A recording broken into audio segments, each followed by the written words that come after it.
मित्रों नमस्कार। आइए आज कुछ अलग विषय पर चर्चा करते हैं। यदि पसंद आ जाए तो लाइक अवश्य कर दीजिएगा। बहुत दिनों से हमारे अनेक शुभचिंतक, हमारे विद्यार्थी, हमारे परिवेश के तमाम हमारे स्वजन मित्र एक बात पर बल दे रहे थे, भारत की वर्ण व्यवस्था। ठीक है, आज बात करते हैं। मेरा एक निवेदन है, भारत की वर्ण व्यवस्था में 4 नाम हैं: ब्राह्मण, क्षत्रिय, वैश्य और शूद्र। एक बार मैं ऊपर से नीचे की ओर चलूंगा और एक बार जब समाप्त हो जाएगी तब नीचे से ऊपर की ओर चलूंगा। तभी निश्चित रूप से आप इस वर्ण व्यवस्था को हृदयंगम कर पाएंगे, 4 लोगों से बैठकर चर्चा कर पाएंगे, तमाम फैली हुई विकृतियों से अपने को और अपने तमाम शुभचिंतकों को समझा पाएंगे। मनुष्य का जन्म हुआ, बच्चा पैदा हुआ, किसी जाति का नहीं है, किसी धर्म का नहीं है, किसी संप्रदाय का नहीं।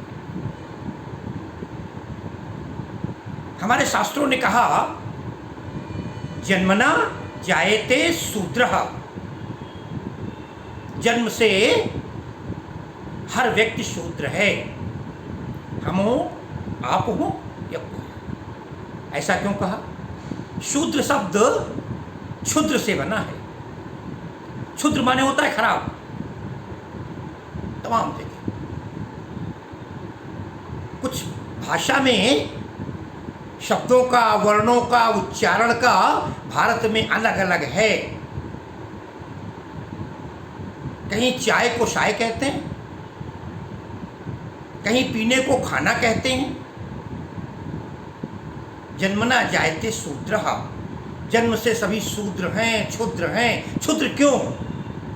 साथियों, बच्चे का जन्म हुआ, अरे उसे आप गीले पे लिटा दीजिए, सूखे में लिटा दीजिए, जमीन में लिटा दीजिए, उसे होश ही नहीं है, उसे बोध ही नहीं है। 4, 6, 8 महीने का हो गया, 10 महीने का हो गया, बच्चा जमीन में फिसलता है, चलता है, मिट्टी भी उठा के खा लेता है। मरा हुआ कोई कीड़ा पड़ा हुआ है, अगर उसको देखा न जाए तो वो कीड़ा भी उठाकर खा जाएगा। क्षुद्रता है, ध्यान रखिएगा। अरे कई बार तो ऐसा होता है, आजकल तो डायपर वगैरह चल गए हैं, नहीं बच्चा छोटा होता है, पेशाब करता है और कुछ देर बाद छप छप छप छप करने लगता है, उसे बड़ा आनंद आता है। उसे बोध नहीं है इस बात का कि ये क्षुद्र काम है।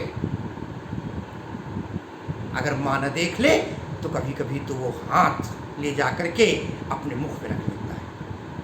माँ परेशान होती है, डांटने से क्या होगा, बच्चा है, क्षुद्र है। जन्मना जायते शूद्रः। हर व्यक्ति, कीड़ा मकोड़ा, गंदगी, या कहाँ जाना है कहाँ नहीं, अगर जरा सा आगे बढ़ जाए, आपका घर कोई ऐसी जगह पर है जहाँ आगे जीना है तो हो सकता है अगर देखें ना आप तो बाहर गिर जाएगा।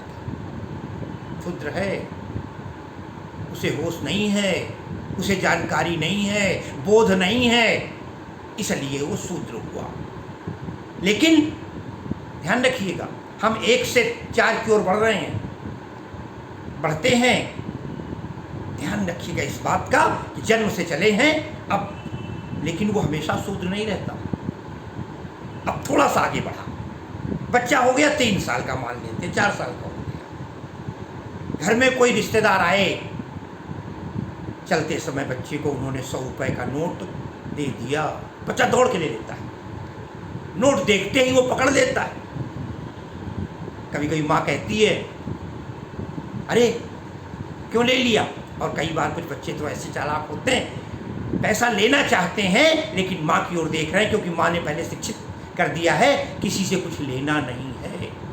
साथियों, ये अवस्था पता है कौन सी है? शूद्र के बाद आती है वैश्य। अगर हम ब्राह्मण, क्षत्रिय, वैश्य, शूद्र इस क्रम में चले, इसके अब वो बच्चा वैश्य हो गया। और वैश्य का अर्थ क्या होता है? वैश्य शब्द जो है वश में करने से, अपने को अपना लेने से, ले लेने से, संग्रहित कर लेने से, समाहित कर लेने से, अपने पास रख लेने का गुण आ गया, वो वैश्य हो गया। और वो 100 रुपए का नोट या 500 रुपए का नोट या जितना दे गए हैं वो बड़े टेम से पकड़े रखता है। आप जरा मांग कर देखिएगा, एक ऐसा करिएगा, बहुत बढ़िया रंग बिरंगा कागज ले आइएगा, खरीद लाइएगा कहीं से, बहुत बड़ा पतंगी पेपर हो, कोई पेपर हो, और उससे कहिएगा बेटा ये ले लो इतना बड़ा, और उस 500 रुपए वाला नोट दे दो, जरा देख कर देखिए घर पर। अगर बच्चा दे देता है आपको तो ये मानकर चलिए बच्चा शूद्र है, अभी क्षुद्र है, अभी उसको बोध नहीं हुआ है, या अभी वो वैश्य के गुण पर नहीं पहुंचा है। वैश्य को कुछ लोग बनिया भी कहते हैं। अरे बनिए, हमारे शास्त्र सिखाते हैं बनिए, बिगड़िए नहीं, बनिया या बन, अब वो बन गया, वैश्य हो गया।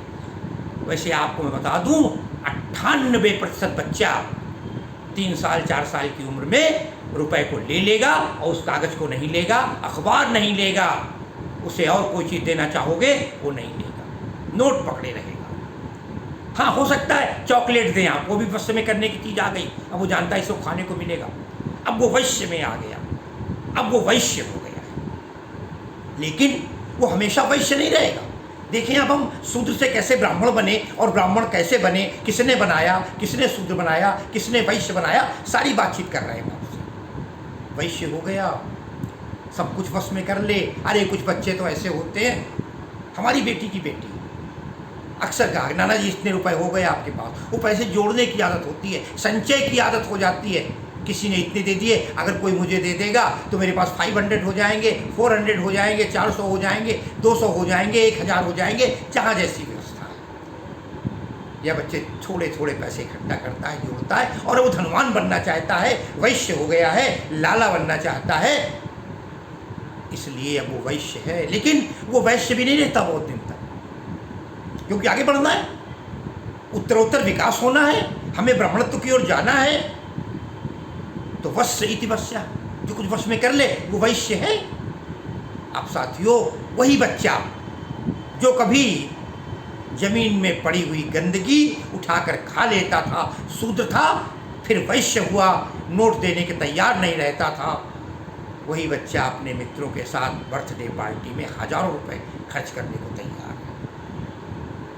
यही नहीं, और वो अपने तमाम दोस्तों के साथ बैठा हुआ है, पार्टी दे रहा है, किसी ने किसी लड़की के साथ बदतमीजी कर दी, बस फिर क्या, वो खींच के थप्पड़ मार देता है। बाजार में जा रहा है, सड़क पर जा रहा है, और उसने देखा कोई महिला के साथ दुर्व्यवहार कर रहा है, गड़बड़ी कर रहा है, तो वहाँ मारपीट पर उतर आता है। साथियों, अब वो वैश्य भी नहीं रह गया, अब उसके अंदर गुण आ गया क्षत्रिय। क्षत्रिय किसे कहते हैं? ये ठाकुर आकुर मत लगाइएगा, क्षत्रिय। क्षत्रिय का मतलब है, परिभाषा हमारे यहाँ शास्त्र कहते हैं, छत त्रायते इति क्षत्रियः, जो समाज की छत से, तोड़ फोड़ से, हानि से समाज को बचाए, अच्छाइयों की ओर प्रेरित करे, बढ़िया एक सुंदर भवन का निर्माण करे, अच्छाइयों का, सद्गुणों का, आचरण का, संस्कारों का। अब तमाम बच्चे भिड़ जाते, नहीं आप गलत कह रहे हैं, ये बात, उसे गलती बर्दाश्त नहीं होती, वो थप्पड़ मार देता है। किसी ने गाली दे दी, वो कहता है चलो बाहर निकलो, आज निपट लेंगे तुमसे। ये क्या है? अब उसके अंदर क्षत्रियत्व का गुण आ गया। छत त्रायते इति क्षत्रियः, अब वो क्षत्रिय बन गया। पहले मैं शूद्र से चला हूँ ब्राह्मण की ओर, और भी इसके बाद मैं ब्राह्मण से और शूद्र की ओर आऊँगा। फिर क्या होता है? अब वो चल रहा है, लड़ाई झगड़ा कर रहा है, थोड़ा और बड़ा हुआ, हमारी उम्र का पहुंच गया या हमसे कुछ कम पहुंच गया, पिता बन गया। और जब पिता बन गया और उसके 2 बेटे लड़ते हैं, दोनों को बुला करके समझाता है, प्रयास करता है कि उसके दोनों बेटे एक साथ रहें। बेटा नहीं, ये गलत बात है, ऐसा नहीं करना चाहिए, तुमको गाली नहीं देनी चाहिए, बहू तुमको सास का कहना मानना चाहिए, सास से तुम बहू पर ध्यान रखो, आदि आदि बातें। क्योंकि लिखा है ब्रह्म जानाति ब्राह्मणः, जो ब्रह्म को जान लिया है। ब्रह्म क्या है? ईश्वर नहीं, अरे ब्रह्म सत्यम जगत मिथ्या। झूठ क्या है और सच क्या है, जिसे सत्य और झूठ का बोध हो जाए वो ब्राह्मण है। सच्चाई और अच्छाई और बुराई का बोध हो जाए वो ब्राह्मण है।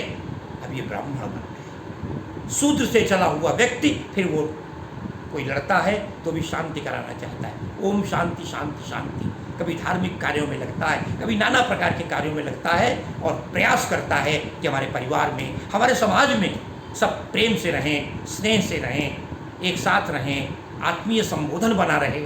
इस प्रकार होता है। अब साथियों, ये वर्ण व्यवस्था में क्या आवश्यकता पड़ी वर्ण व्यवस्था बनाने की, कैसे बने? साथियों, हमारा एक समाज था, है, रहेगा।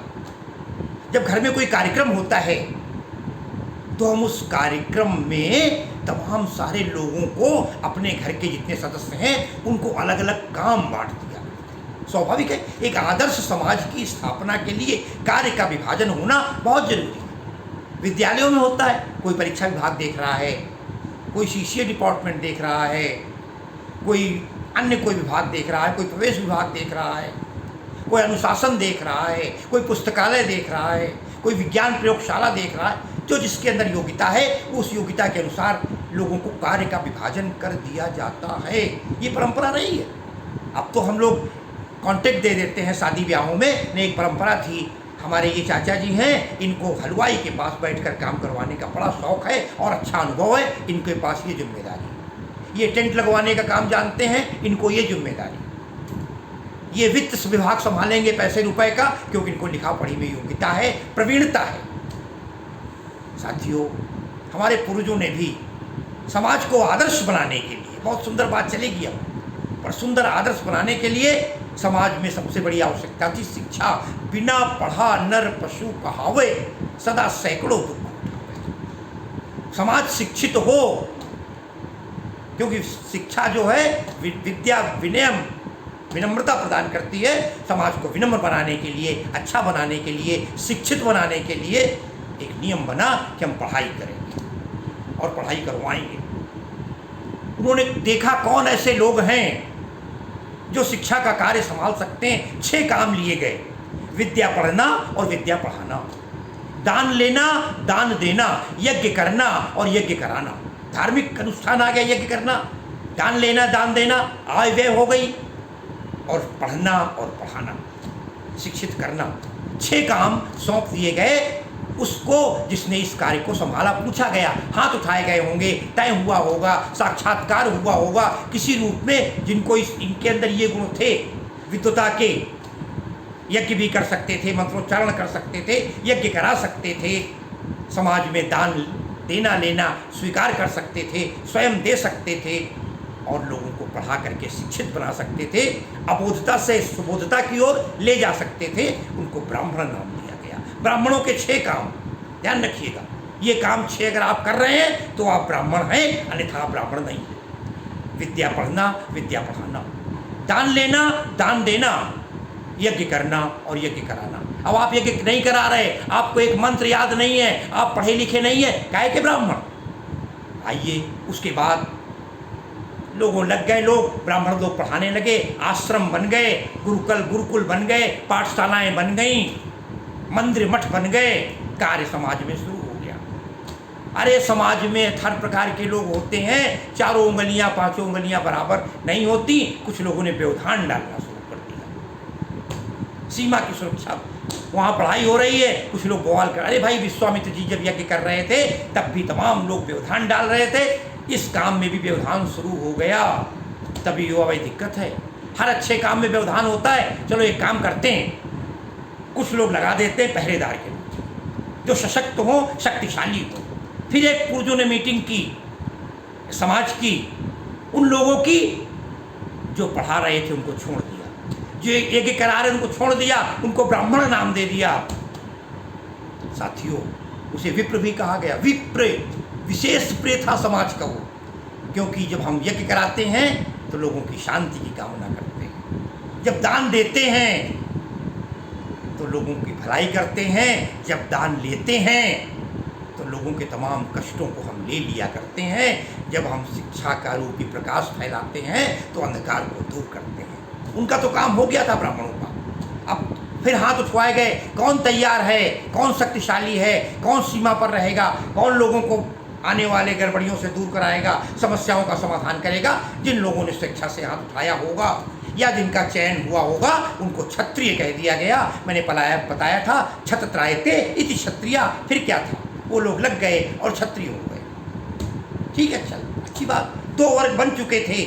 अब बात समस्या आ गई, पंडित जी पढ़ाने में लगे हुए हैं, यज्ञ कराने में लगे हुए हैं और समाज का क्षत्रिय वर्ग सुरक्षा करने में लगा हुआ है, समाज सुधार में लगा हुआ है, तमाम प्रकार के व्यवधानों को मिटाने में लगा हुआ है।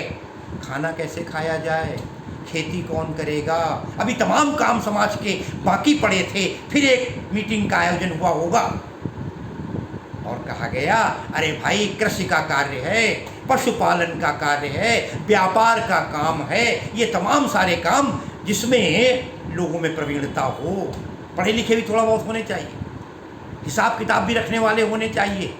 ऐसा कोई है कृषि काम करने वाला, पशुपालन करने वाला, खरीद फरोख्त करने वाला? जिन लोगों ने हाथ उठाया उन्हें वैश्य का नाम दिया गया। वैश्य, बनिया जिसे कहते हैं। मैंने पहले कहा बनिए, कुछ लोगों ने तो 100 रुपये खरीदा और 1000 का बेच दिया ना। बोले बनिए, बिगड़िए नहीं, पैसा उतनी जितनी आवश्यकता हो। समाज में वो लोग जिन्होंने व्यापार संभाला, किसके लिए? उन लोगों के लिए जो समाज के अन्य 3 लोग थे। अरे ब्राह्मणों ने यदि शिक्षा का काम किया तो समाज के अन्य 4 वर्णों के लिए, क्षत्रियों ने सुरक्षा की तो 4 वर्णों की सुरक्षा की, वैश्य ने यदि अपना व्यापार किया, पशुपालन किया तो 4 वर्णों के लिए किया, समाज के सभी लोगों के लिए। ये थी सर्वसम्मति, ये था सर्वस्थान। फिर उसके बाद क्या था, वो व्यापार शुरू हो गया। अब जब लोग व्यापार करके आते थे, थक जाते थे, पंडित जी पढ़ाते पढ़ाते थक जाया करते थे और तमाम काम समाज के रह गए। अरे भाई, बाल काटने का काम कौन करेगा, लोगों की सेवा कौन करेगा, बुजुर्गों की सेवा कौन करेगा, तमाम सारे काम अन्य थे। सेवा भाव, कपड़े धोने का काम कौन करेगा। फिर दोबारा मीटिंग हुई, पूछा गया क्या कोई तैयार है? जो सेवा भाव के अंदर, जो लोग सेवा भाव के लिए समर्पित हो गए वे शूद्र कहलाए। ये हमारी परंपरा थी। एक पिता के 4 पुत्र हुए। पहला पुत्र यदि उनका शिक्षक बन जाता है तो वो ब्राह्मण है, ध्यान रखिएगा। दूसरा फौज में चला जाता है तो क्षत्रिय है। तीसरा अगर व्यापारी बन जाता है तो वैश्य है। और चौथा अगर पिताजी के पास रहकर अपने परिवार की सेवा करता है तो शूद्र है। अब आप शूद्र नाम से चिढ़िए नहीं, नाम तो किसी कोई चीज़ दे दीजिए। अगर हम नाम देते समय हमने नाक को पैर कह दिया होता तो एक नाम था। ये 4 वर्ण, एक पिता के 4, वो समझिए लिखा, एक पिता के विपुल कुमारा हुई पृथक गुणशील अपारा। पिताजी के सब पर बराबर प्रेम होता है। और एक ऐसा भी होता है जो सेवा करता है, यद्यपि सारे अवगुण हैं उसमें, वो केवल सेवा करता है, पढ़ा भी नहीं है, लोगों की रक्षा भी नहीं करवा सकता है, व्यापार भी नहीं कर सकता है, और उसके पास पैसा भी इसलिए नहीं है तो कहाँ से लाए पैसा, कोई काम तो कर नहीं रहा है, केवल माता पिता की सेवा करता है। यद्यपि समझ लिखते हैं, सो सुत प्रिय पितु प्राण समाना, यद्यपि सो सब भांति अयाना। वो बेटा पिता को सबसे अधिक प्रिय होता है। ये बेटा बड़ा प्रिय है, भगवान को भी वही तो प्रिय है क्योंकि सेवा कर रहा है। उसके लिए नाम दे दिया गया हरिजन, जो हरि का जन है, जो भगवान का भक्त है। और भगवान कौन? त्वमेव माता च पिता त्वमेव बंधु च सखा त्वमेव। जो माता पिता और बड़ों की सेवा करता है वो शूद्र। साथियों, सामान में काम था, विध्वंसियाँ आई और स्वाभाविक है एक पिता का, ये 4 बेटे अलग अलग हो गए। हमने एक गड़बड़ी कर दी और वो गड़बड़ी ये कर दी कि नहीं, इनका बेटा यही होगा, ब्राह्मण का बेटा ब्राह्मण कहलाएगा, चाहे वो नाली का शराब पिए पड़ा हो। अरे भाई, नाली में शराब पिए पड़ा है, उसको शूद्र कार्य कर रहा है, वो शूद्र हो गया, सीधी सी बात है। अरे पंडित जी का बेटा है, अगर शुक्ला मिष्ठान भंडार खुला हुआ है तो व्यापारी हो गया। अरे भाई, हमारे कोई मित्र हो और शुक्ला मिष्ठान भंडार हो, पूरा मैंने कहा अरे आप व्यापार काम कर रहे हैं, बढ़िया तो है। और अगर आप राजा बन गए हैं तो छत्री का काम कर रहे हैं, किसी भी जाति के आप हो, तो स्वाभाविक ये काम था छत्र। इसी वजह से राजा क्षत्रिय बने, क्योंकि उनके अंदर शक्ति हुआ करती थी, समाज को संभालने की क्षमता हुआ करती थी। ये हमारे 4 वर्ण थे, ब्राह्मण, क्षत्रिय, वैश्य, शूद्र, 4 दिशाएं हैं। स्वाभाविक है।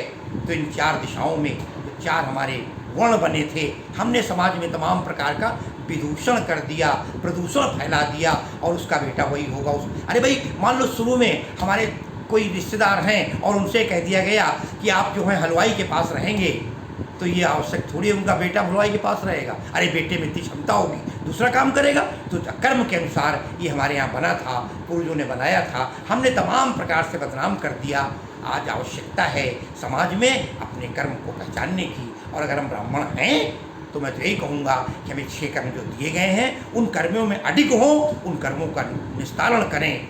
और मैं अक्सर जब अपने विद्यालय में बोला करता था तो कई बार लोग चौंक जाया करते थे, और मैं कहता था उपस्थित ब्राह्मणों, तमाम शिक्षक मीटिंग में जब मैं कह दिया करता था तो लोग चौंक जाते थे कि हाँ, तुमने कहा नहीं, आप चूँकि कार्य कर रहे हैं इसलिए स्वाभाविक है कि आप भी। साथियों, जीवन के पुरुषार्थ धर्म, अर्थ, काम, मोक्ष के अनुसार ही 4 वर्ण थे। इन्हें हमने 4 वर्णों में विभाजित किया। समाज आज तमाम प्रकार से विसंकल्पित हो रहा है। आप समझाइए लोगों को, जन्म शूद्र से होता है, हमको ब्राह्मणत्व तक पहुंचना होता है। लेकिन अगर नहीं पहुंच पाते, लड़ाई तक ही पड़े हुए हैं, तो फिर हम वैश्य नहीं रहे, हम केवल क्षत्रिय हो गए। और अगर हम क्षुद्र पढ़े, अरे हमारा एक विद्यार्थी था मिसामारी आसाम में, अरे क्लास 10th में था और चौक पड़ी होती तो खा लिया करता था। तो मैं कह दिया करता था, आज भी जन्मना जायते शूद्रा वाली बात तुम्हारे ऊपर लागू हो रही है। तो साथियों, मैं चाहता हूँ हमारी इस बात को आप अन्यथा न लेते हुए इस पर देखें, सोचें, विचार करें। और इन्हीं शब्दों के साथ मैं बहुत बहुत शुभकामनाओं के साथ आज की अपनी इस वाणी को विराम देता हूँ। बहुत बहुत धन्यवाद।